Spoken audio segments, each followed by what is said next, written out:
Afternoon, everyone, or good morning or good evening, wherever you're joining us from. And welcome to Chapter 3 in the IAU-UOC series, Innovative Education for Unshaped Futures.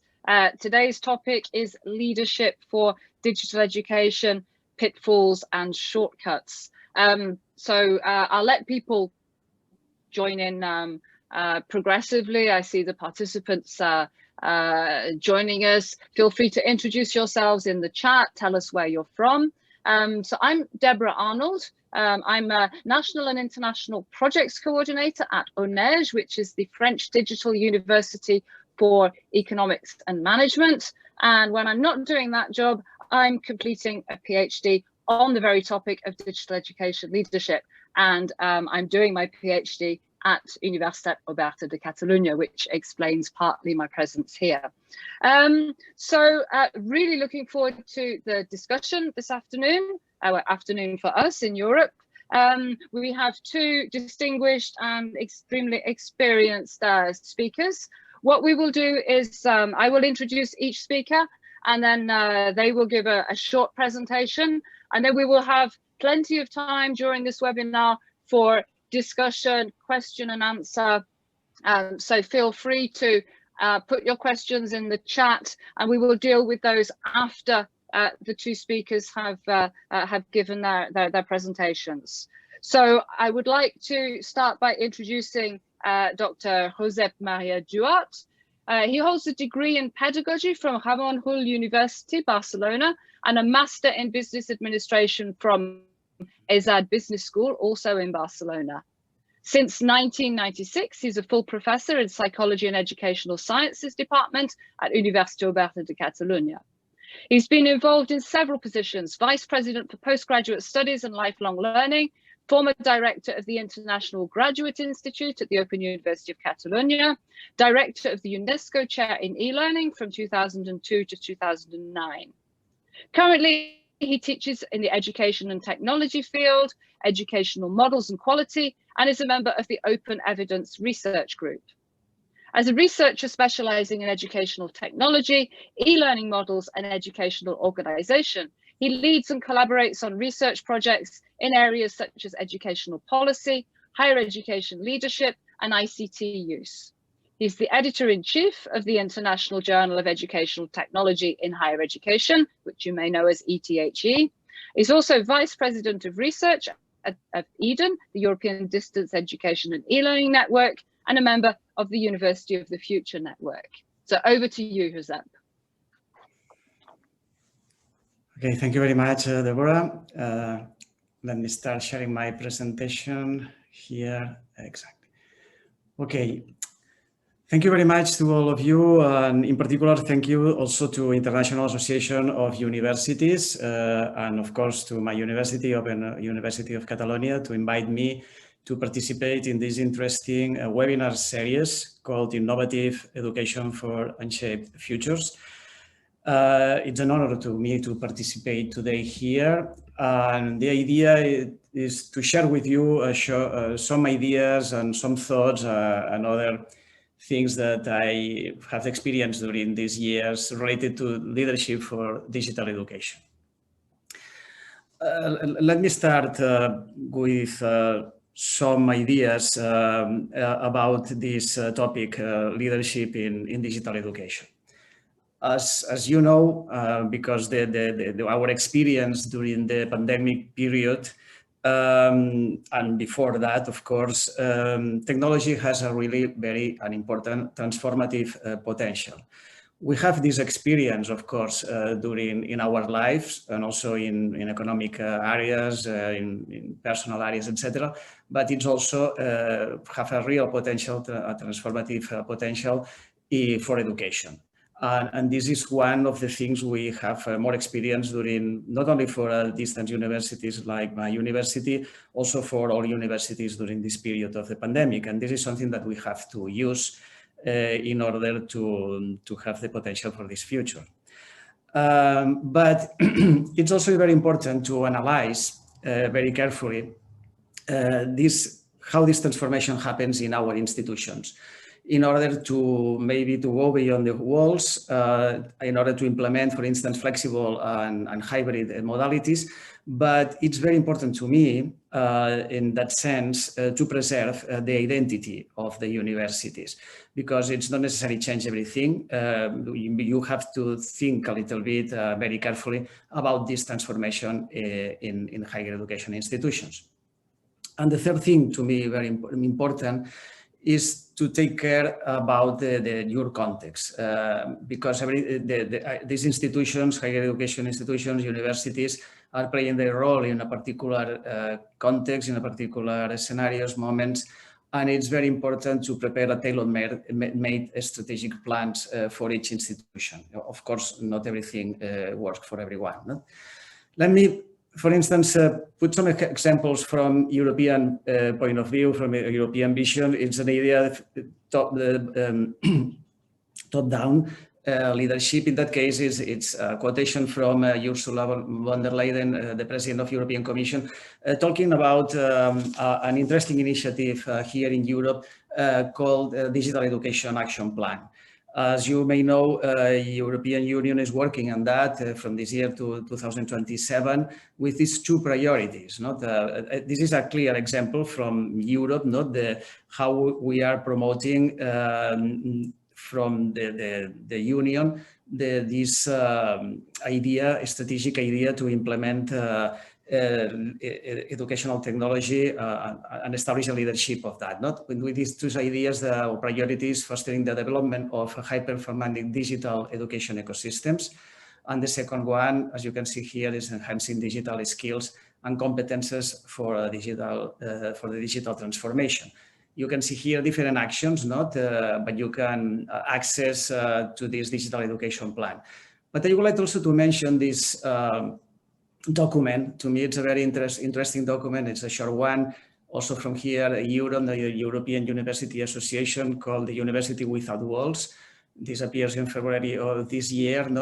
With this point here, universities need a strong leadership to take universities into the future. Of course, this is important in this moment for higher education institutions. And here it's only three ideas, to be inclusive and transparent, to work with these leadership skills and transformation capacities, and also this idea of the professionalization of the staff in the universities in order to support our institutional development plans.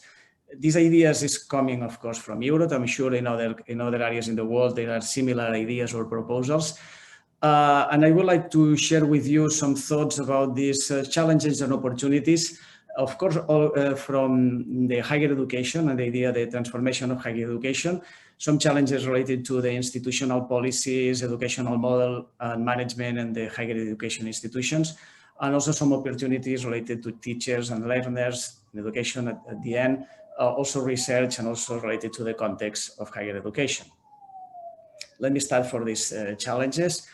This is some ideas, for instance, from the policies, of course, everything related with global technology integration in the institutions and transversal or transdisciplinary approaches, educational models. I will talk very now focusing these three topics, but to me it's important to have this idea that the institutions, to start with the transformation of the institutions, it's important to take care of these three ideas, establish the correct policies, think in the changes or the transformations in the educational models, and also start transforming the way that we work inside of the universities. Related to the institutional policies, let me comment, for instance, we need this leadership, for instance, to receive and to analyze all of the data that we are receiving in our university, and we are collecting using technologies, of course, working in a transdisciplinary and transversal transformation, taking care of everything related to the digital identity and security information. It's very important to preserve the identity of the people, of our students, the staff, the people that are working in the institution. And this is a very important part of the institutional policies in this transformation. meet the specific challenge for each particular sector of the university, and also take care of this real digital divide that is always still with us, not according with our context in our institutions. Related to the educational model, it's important to have this leadership to be flexible and to adapt to the needs of the digital learners. You know that the learners are changing also, not only the younger ones, also the others, and it's important to be flexible and adapt our educational model to this flexibility. For instance, this document that I mentioned before from European Universities Association mentioned this, the nature and structure of universities will be hybrid. Now, this idea, not only the hybrid learning, the hybrid university, I mean, all university assume this idea that they work in a hybrid way. Of course, to do that, we need to rethink the curricula and reform academic careers, careers that we have, for instance, since many years ago. We need to think about to change and reform and transform these careers.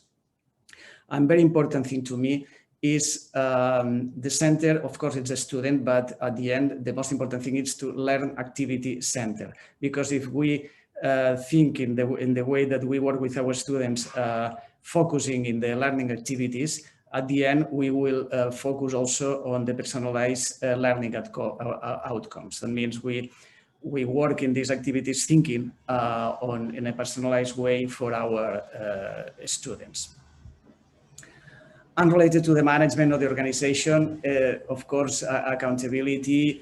This idea that it's very important related to the professional staff, which is increasing a lot in higher education institutions now. It's people that it's working together with professors in order providing, for instance, IT or in the libraries, or marketing support, or supporting students and professors, etc. This new staff, very professional staff, I think it's one of the interesting and transformative things in this moment at the universities. Of course, taking care of the human and digital resources and trying to find funding for this transformation. Let me move now to the third part, the second part of this, with the opportunities, digital higher education opportunities. Here, I'd like to share with you also three ideas, or focus on three aspects. One is education, that means related with teachers and professors, or teaching and learning process.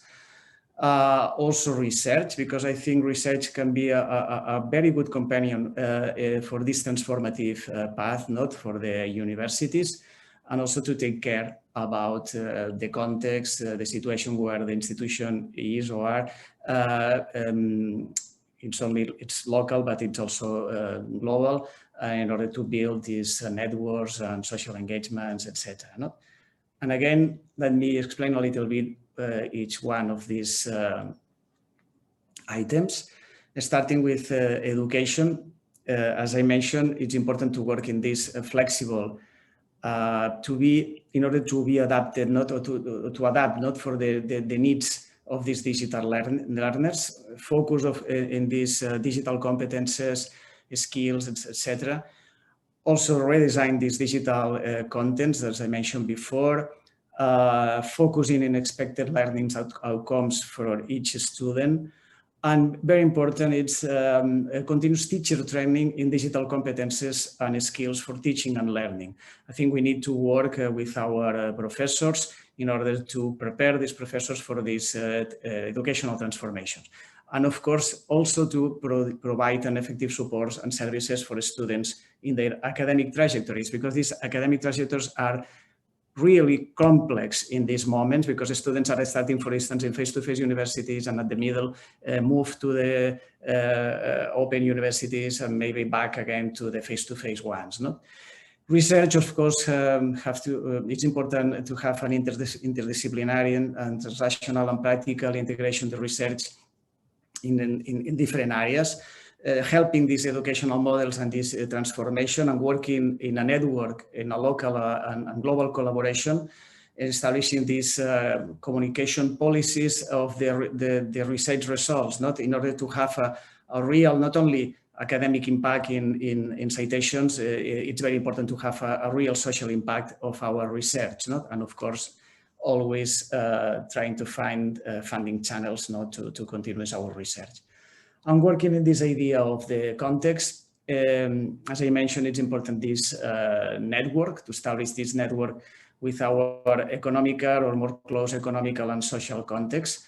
And also build and work in this social engagement from our students, professors, all of academic community with the local or the context where the university usually work, in order to make these people also active in our policies and our transformative ideas of the universities. And also to try to establish a kind of a stakeholder monitoring systems that means to receive inputs from our stakeholders in order to improve our transformative work. And just to close a little bit my short thoughts and ideas, because we have a short time to explain these things, let me share a book that I read a few weeks ago, a very interesting book from Mark Nichols. The title is Transforming Universities with Digital Distance Education. And Professor Nichols from, now it's in New Zealand, proposed this digital distance education model with these 11 principles. Not that I think it's a real way to close this short ideas that I'm trying to share with you. With these 11 points, the consistent, data analysis driven, digital, agile, evidence-based, expert thought, with this idea to involve specialists in our institutions, flexible, universally open, not learning activity oriented, with automatization, that means applying, of course, artificial intelligence, which is also a very important thing to implement these transformations in higher education institutions. Relational, success-driven, that means a focus on student achievement. I think this is also very, very interesting, and systematic, that means accessible, scalable, and personalized. But if I have to choose three things, three ideas, just to finish my presentation, is that three. The first one is in this period of transformation, I think it's important that the institution focus in their own identity. For instance, in our case, Open University of Catalonia, it's a distance, an online institution since the beginning. Of course, everything it changed, have changed in these 25 years, but we are focusing in order to redesign, to transform this, our identity according with the changes that we are living in this moment. I think it's the same for the other institutions. This idea to work in our educational models, thinking in learning activity-oriented models, because this is a good way to orient these models, this education, in order to be focused for the learners' needs. That means personalization, and also establish higher education institutions accessible and personalized with personalized systems. That's all for my 15 minutes. These are short references, and thank you very much.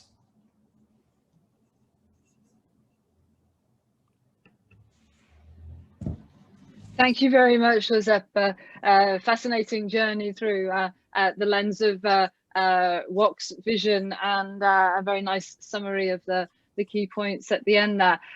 As we said, we will take questions. We're collecting them from the chat and the Q&A at the moment. So we will take those after the second presentation, which comes to us from José Antonio Bowen, who holds 4 degrees from Stanford University in chemistry, music, humanities, and musicology. He's won teaching awards at Stanford, Georgetown, Miami, and Southern Methodist University, where he was Dean of the Meadows Schools of the Arts. He was president of Goucher College, I hope I pronounced that correctly, and has written over 100 scholarly articles, edited the Cambridge Companion to Conducting, 2003, is an editor of Jazz, the Smithsonian Anthology, 2011, and has appeared as a musician with Stan Getz, Bobby McFerrin, and others. He has written a symphony, music for Hubert Laws and Jerry Garcia, and has long been a pioneer in classroom design, active learning, and technology. He's the author of Teaching Naked, How Moving Technology Out of Your College Classroom Will Improve Student Learning, which was the winner of the Ness Award for Best Book on Higher Education from the American Association of Colleges and Universities. Stanford honored him as a Distinguished Alumni Scholar in 2010, and he was given the Ernest L. Boyer Award for Significant Contributions to American Higher Education from the New American Colleges and Universities in 2018.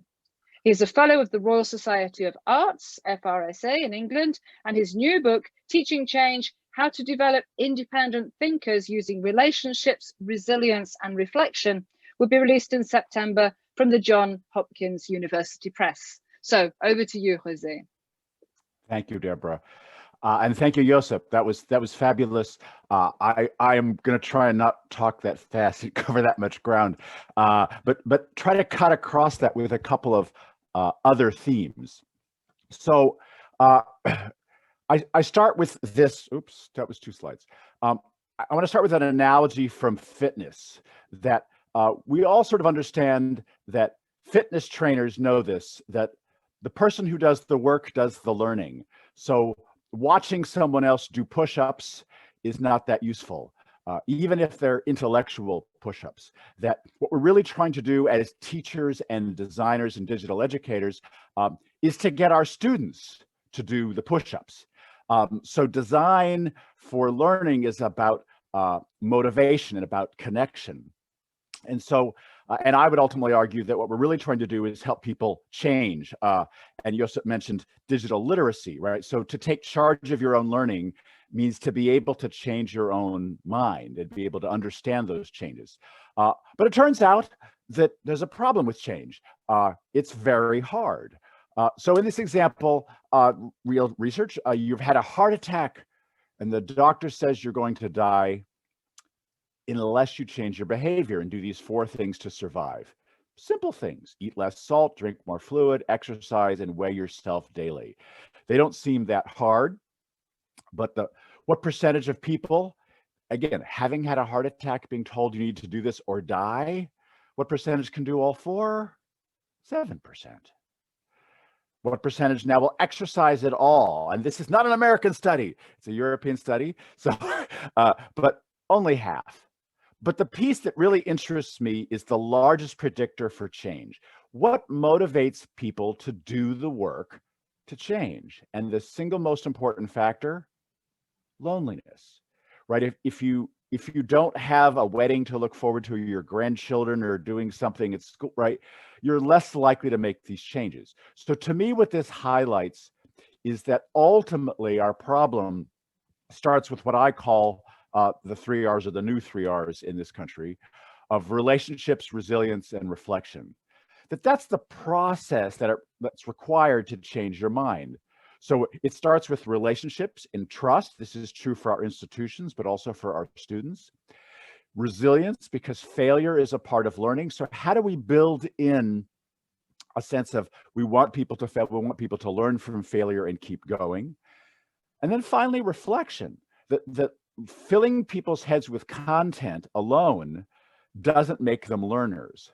That ultimately we have to design and build into our classes a moment of reflection. How do we say, what did you learn today that changed your assumptions, changed the way that you used to think, and how do you think in new ways now? So we've just had, as we all know, the big experiment with COVID. And so I think there'll never be a better moment to improve the quality and equity of our teaching, because we are in the moment of we've had to rethink things. But when I ask students, we've done this experiment with tens of thousands of students to describe what they think of as great teaching, things fall into 2 categories. There's the design elements that I've been talking about, things like transparency, flexibility, structure. But then there's always this human side. In fact, the #1 word that American students use to describe great teaching, the #1 word, humor. Now, not all of us are funny, but I substitute authentic. What they really mean is they want human authentic connection with teachers. So how do we design for that? So digital education has amazing potential. It has potential like Star Wars, the movie. And in a sense, we all experienced this transition to digital education in the last year. But of course, what we promised was all of the potential of Star Wars, the movie. But what most people delivered in emergency remote teaching was more like Star Wars, the play, right? Which is not the same thing. It's right. It's a facsimile of what's the potential. So the problem here is that both students and the public around the world and teachers often think they know what digital education can deliver because they've experienced emergency remote teaching. They've experienced Star Wars, the play, and they think, oh, it wasn't that great, or it was great, right? So their experiences in this are going to color what they think of now as we move forward. So we need to make sure we remind faculty and students that we can, in fact, deliver Star Wars, the movie, even though a lot of them experienced pretty mediocre emergency remote transitions. So a lot of data has come into us from the last year. Students suffered from low motivation, mental health issues, less trust, which is interesting. The digital divide was mentioned. Lack of reliable space and technology was a pretty severe problem in the last year that we assumed that students would have access to broadband and computers. Well, of course they didn't. Students asked for more structure and more flexibility. Some people think those things are in contrast, but of course they're not. And so how can we deliver both of those simultaneously? I'm going to provide a little bit of context and shift now to thinking about when you're thinking about what programs, what degrees, what areas should I focus on? Think of a couple things. First is the existing players are huge. So Coursera, which has now gone public, now valued at $8 billion. I didn't look at today's quarterly earnings, but from the first quarter this year, they earned $88 million in revenue. This is a massive company, but notice that they are making money both from consumers directly, right? They're charging people for their courses. They're also making from their enterprises, from tutoring, from their partners, and from degrees, right? Charging people a fee to take an exam. And they are huge players. And then, of course, yesterday we had the announcement of this merger, which creates the second largest ed tech company. And so edX, which has been a not-for-profit from MIT and Harvard, was purchased by IAU, one of the large providers. And of course, a lot of people initially were puzzled, well, what's going on? Why would they pay $800 million for a company that lost $17 million last year? And so this is a slide from their deck yesterday, and I'll share that in the chat as well if you're interested. That's where the slides are from their deck yesterday. So this is obviously a brand that you're going to have to compete with, 15 of the top 20 universities. It's one of the top websites in the world, one of the top 1,000 websites of all websites. They already have 3,500 digital programs. And now Harvard and MIT, which started with $8 million, more than Twitter started with, now have $800 million to spend. But the really interesting thing here to me is that the reason IAU says it spent all this money is because of the eyeballs. That edX already has 39 million registered users and 120 million visits to its website. So IAU spends $400 million a year on marketing, and they're saying they can now save this money on marketing annually because they're going to use edX, which already has brand loyalty, trust, right? All of those universities to market their new programs and think that's where they're going to make their money. So they think they can convert those eyeballs into people who will pay. We shall see. So for you, when you're planning new programs and audiences, remember there are only two ways to win in business. You can either be cheaper or you can be different, right? And so figuring out which it is you're going to be, low cost or differentiation. And so for most of us, this is not going to be low cost because we don't have $800 million to play with and offer it free, although we might want to. So the question is, how do we be different? What is our institution, and Josep has already said that, how can your institution preserve its unique personality? How are you uniquely positioned?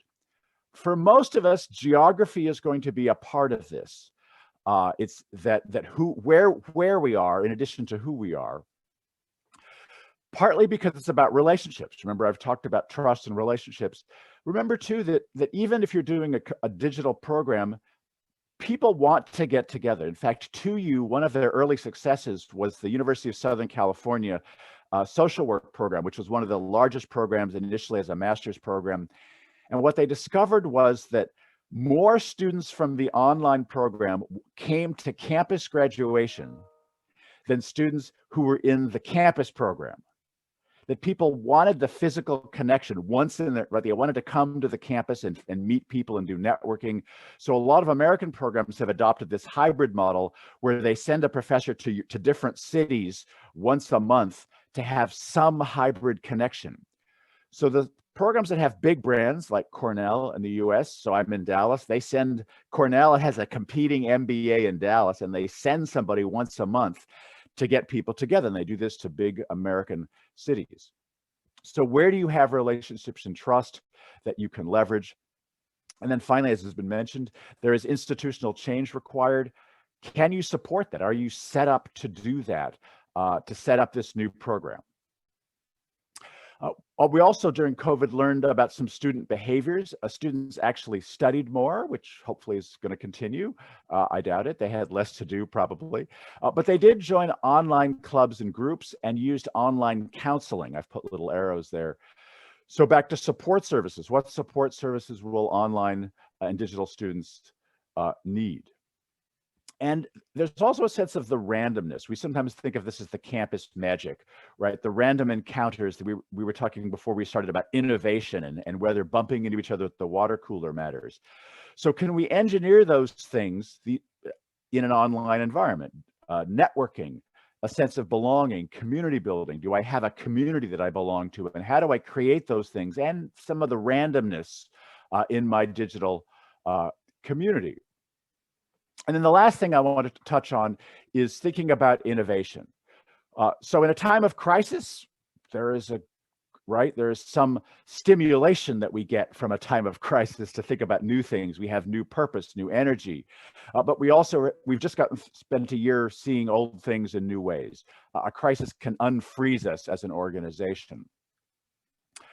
But my take on the strategic plan is that most strategic plans are neither strategic nor a plan. Most of them are wish lists, right? Things I wish would happen. A real strategy is about sacrifice. It's about choices. What are you going to do? What are you not going to do? Where are we going to play? Where are we not going to play? So what are our real honest capabilities that we have, and what can we do? So your strategy starts with what your real capabilities are and what real choices you're willing to make. And I'm a big fan of Nassim Nicholas Taleb's idea of anti-fragile, that we don't just want to be resilient, we want to go beyond that to be anti-fragile. And there's not even a word in English for this. But there are lots of systems and organizations especially that benefit from a crisis or from shock.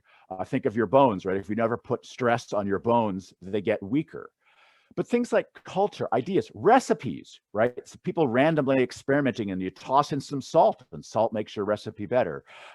So randomness and stress makes some organizations better, and that's what we're looking for, which means we have to have a tolerance for ambiguity.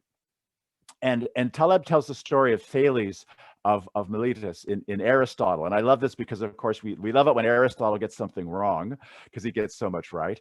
But Thales buys up all of the oil presses in winter and then rents them to farmers in the summer. And so Aristotle says, right, well, he's an astronomer and he knows more. He's as a philosopher, he knows what the weather's going to be in the summer. And Taleb says, no, he doesn't. What Thales does is he uses the value of optional asymmetry, which is he takes a limited loss. He spends a fixed amount of money to buy up oil presses. But there's the potential, if there's a good summer, that he'll sell them at a higher price. And so one of the anti-fragile ideas is that you want to use optional asymmetry. Where can you have limited loss, but larger potential upsize? So and we often think that we need to know more. And the reason I like this story is because we think, oh, if I only knew more, I would know what the right strategy is. But there are lots of situations when you don't need more information if you preserve options, if you're nimble, if you're agile, if you're just willing to make changes and not have to stay with a fixed strategy. So my idea here, and again, Steve Jobs said people don't know which they want until you give it to them. Are you interested in hitting all students, being average, or just dispersion? And my marketing example here is Chanel or chapstick, right? So Chanel is for in France today, are being hosted there. The very designer, very expensive bag. They don't want everybody to buy Chanel. They want to be exclusive and limited. But chapstick, everybody will use. It's cheap. It has trust. Nobody worries about it. So which do you want to be? Is your brand currently chapstick, or is your brand currently Chanel? And so maybe you don't need everybody to like and use your product, just a smaller group. So errors are like options, right? Innovations that don't work are options. So can you capitalize this and on your negative losses? And so to me, it's about building a culture of innovation. So for a culture of innovation, you need a tolerance for ambiguity, right? You don't always know the right answers. We're not going to have a fixed strategic plan. Here are all the answers. This will work. Strategy is about increasing your odds for success. You don't know for sure it's going to work, or it wouldn't be a strategy, right? It would be a certainty. All organizations have divergent thinkers. They're usually socialized to keep quiet. Can we leverage our diversity and our divergent thinkers to increase our tolerance for ambiguity? Can we ask better questions? My favorite version from design thinking is to define what if questions as how might we, if in our meetings we talk about how might we create a program in X, it's easier to get people to start thinking about it. Instead of can you make a nasal contraceptive, I ask my students, I ask them, how might we make a nasal contraceptive? Because it creates optimism. And so innovation needs to be part of your strategy. In other words, not knowing the future and having a place for ideas and increasing our tolerance for risk. So I like innovation groups on my campus. Anybody can start an innovation group with any idea and create 3 people and start to think of, well, how might we do something? I also am a big fan. I borrow this from the Adidas company. They have a funeral failure, right? So when an idea fails, a new pair of shoes doesn't sell, they have a funeral for that project and say, what can we learn from this project? Because what it does is it enhances the idea that not everything is going to work. That in order for us to be a successful organization, we need to have lots of ideas zinging around and know that some of them are going to fail, and that is okay.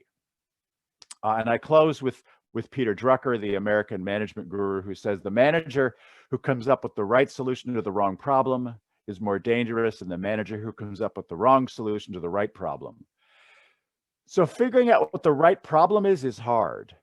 I mean, in general, yes, we know that we need to have a digital and hybrid solution for the future, but where exactly should we play?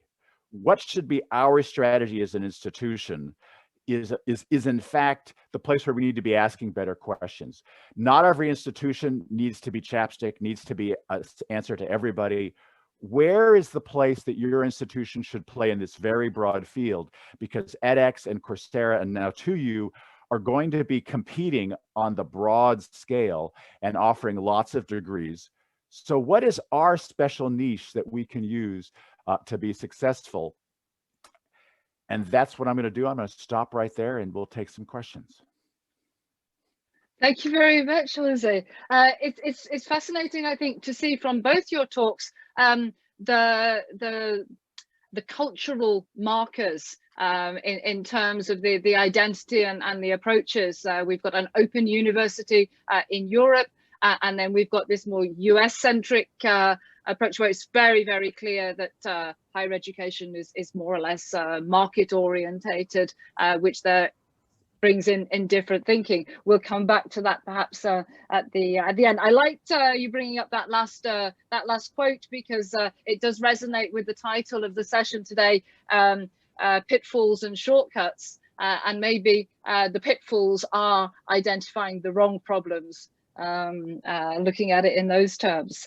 So thank you as well to all the participants who've been sharing questions. I'm just going to have a look and see about bringing some of these into the conversation. We have a question for Josep, Professor Duart. How do we adapt the innovative technologies and policies to include the specially challenged learners, to bring them in the framework of upskilling and capacitating them along with other learners? So this is from the inclusivity side, I think, if I'd summarize that question. Yes, I think it's probably inclusivity, but not only, not? Okay, yes.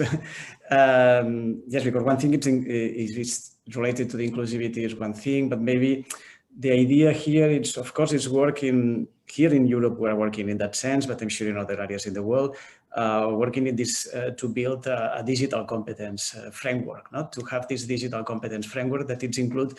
That means the idea of competence, of course, it's not only related to the knowledge, it's also related to the skills and values, not? And in that sense, we can introduce these approaches to if we prepare or we achieve a digital competence tool, not?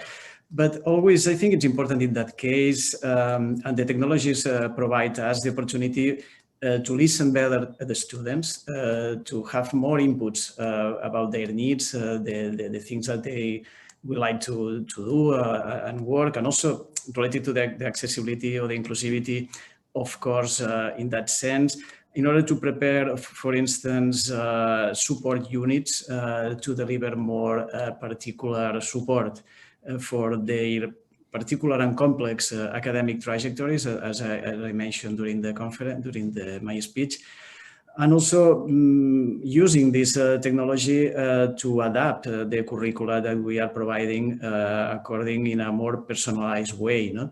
I think in that sense, focus on this first idea that I mentioned, that to build a digital competence framework, I think the technology can offer to us these opportunities to rethink the curricula. Okay, thank you very much. José, would you have anything to add on this topic? No, I think that's a great answer. I think that technology, when we're designing courses for digital spaces, we need to think about lots of different types of learners. Technology does create the opportunity to do different things at once. I often think when I'm teaching in a classroom, we all give examples. I'll give one example or two examples, and then of course I'll run out of time. But in a digital space, I can give 50 examples and you pick the one that matters to you. And so I think there is a customization. This is what game designers have done, by the way, right? Gaming is very customized. So if it's too hard for you, it gets easier. If it's too easy for me, it gets harder. So the gamers have a term for this. Pleasantly, right, pleasantly challenging, right? So that you want just enough challenge for everybody. And so the way that you do that is by making it harder for some and easier for others. It's more personalized. So technology does allow us to get more individual, but that also takes more money, more design, more thought. And so you can't do that you can't be all things to all people all the time if you don't have all of this money, which is why focusing is going to be important as an institutional strategy. Okay, thank you. Yeah, Sorry, because I read another question in the chat, not related to the role of artificial intelligence in that. Not and as you mentioned now, José, is the same. Not? I think artificial intelligence can provide to us a lot of information for a teaching and learning process.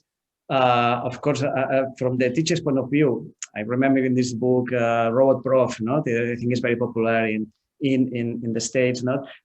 This idea to work with machines, not of course the idea of artificial intelligence is not to substitute the professors. Not it's a work with machines in that sense.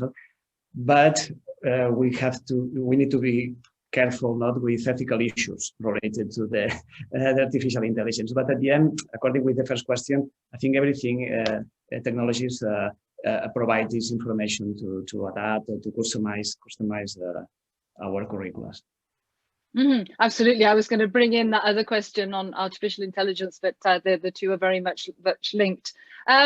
Staying on topic with the question of digital education leadership, there are a couple of questions which come in, and you both talked about the challenge of leading change. And so we have one question, which is, what would be the ideal quality framework to guide the change process for universities as they negotiate change towards innovation, adapting to the new education market realities? And related to that, there's another question, how to motivate teachers when there is resistance to change and innovation. So quality framework to guide the change process, and linked to motivating teachers and addressing resistance to change. Who would like to go first on this one? Well, I'll start with the second part, because I do think it connects to what Professor Duart just said, which is that the technology and computers are here to stay. But in the workplace, the idea is that humans are going to be complementary to computers, right? None of us remember phone numbers anymore because our phone does, right? So computers are good at large amounts of data and memory. So the human skills of relationships, of making connections, of changing, those are going to be things that still matter. So I think the question for motivating faculty is, what are the things that faculty really do best? And what are things perhaps like marking, right? There's a long history of computerized testing and trying to figure out what are some ways to do some of the more mundane tasks that maybe AI or technology can do. But where are the places where faculty need to be synchronous versus asynchronous? Where can we add most value? And so I would start with the sense that computers aren't going to replace, the AI is not going to replace the fundamental relationships that are at the heart of teaching, but they can help us in the same way that word processing and PowerPoint and computers are helping us all of the time. To the second question, or the first question about quality framework, so I think we've both said that your individual identity matters, and I'm a little, I guess, counter to the standard here. I don't think there is a single quality framework, although Professor Nichols is absolutely right. Those are all the things to think about. But I think you've got to know who you are. So for student evaluations at institutions where I've been, for example, we have one or two questions that are standard about inclusion. Did the professor do sorts of things? But I think it's really important that you say, what is the unique quality that we are teaching here? So I ran several art schools. And so the question is, did this course help change the way you look at the world? Did this course help you make better art? And everybody knew that was what we were at. Did this course make you more creative?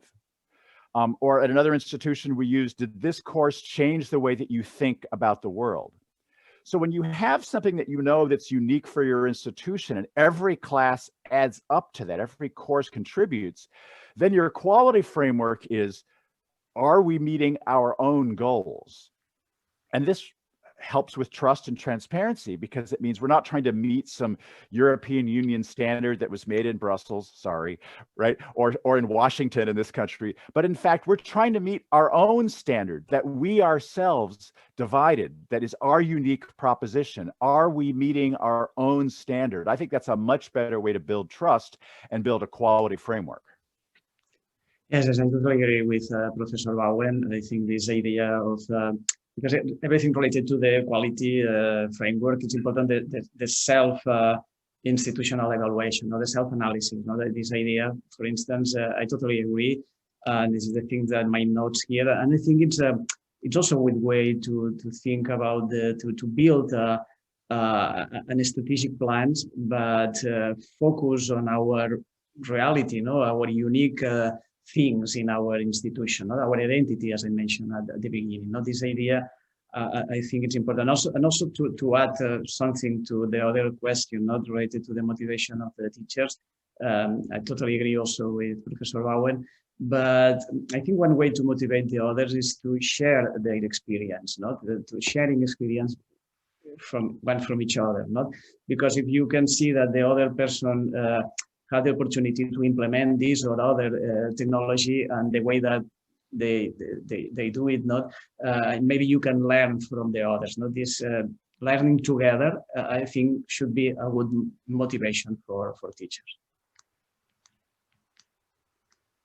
Okay, thank you very much, Josep. Another question which was specifically for you and which is related to this idea of, I think, quality assurance. The question is, to which extent can we rely on stakeholders' feedback?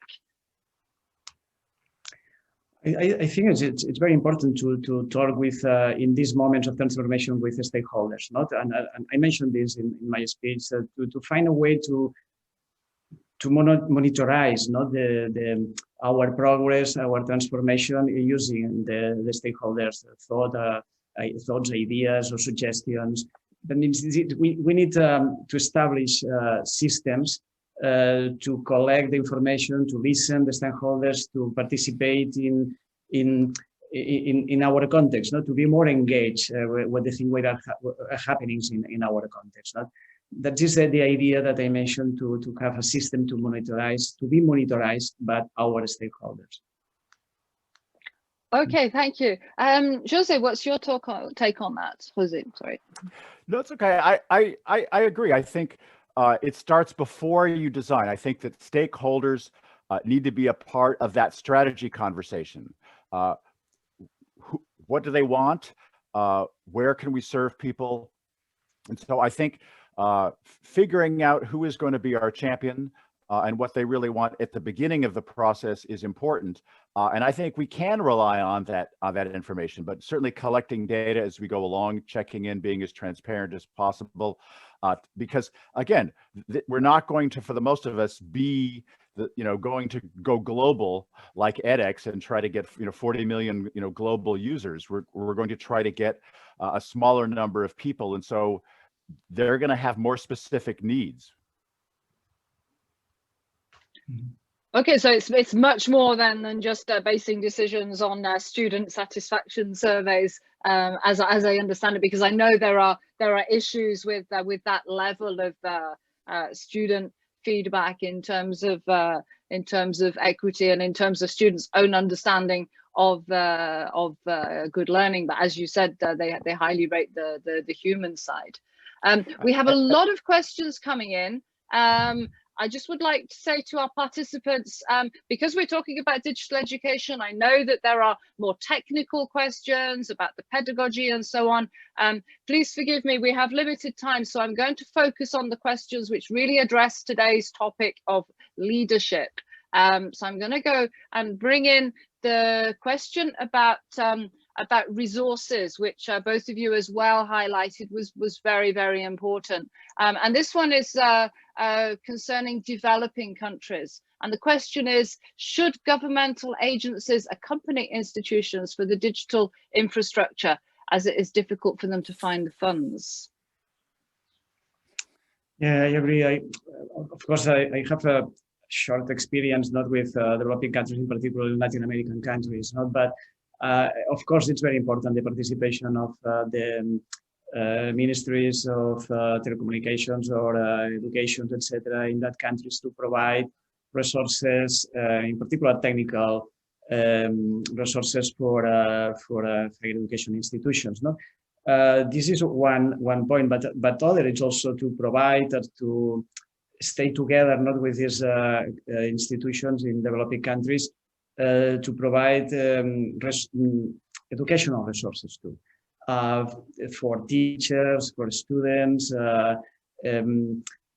for instance, building open educational resources hubs in different languages, in particular in the languages of the countries, etc. No, but I agree that the participation of the administration of these countries is very, very important. And of course, the companies, but the companies are having a lot of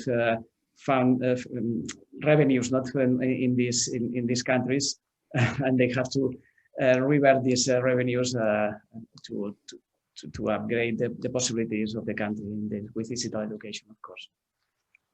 And that's a great point. Yeah. So, you know, let's be honest, all of us want the funding, but not the bureaucracy and the politics.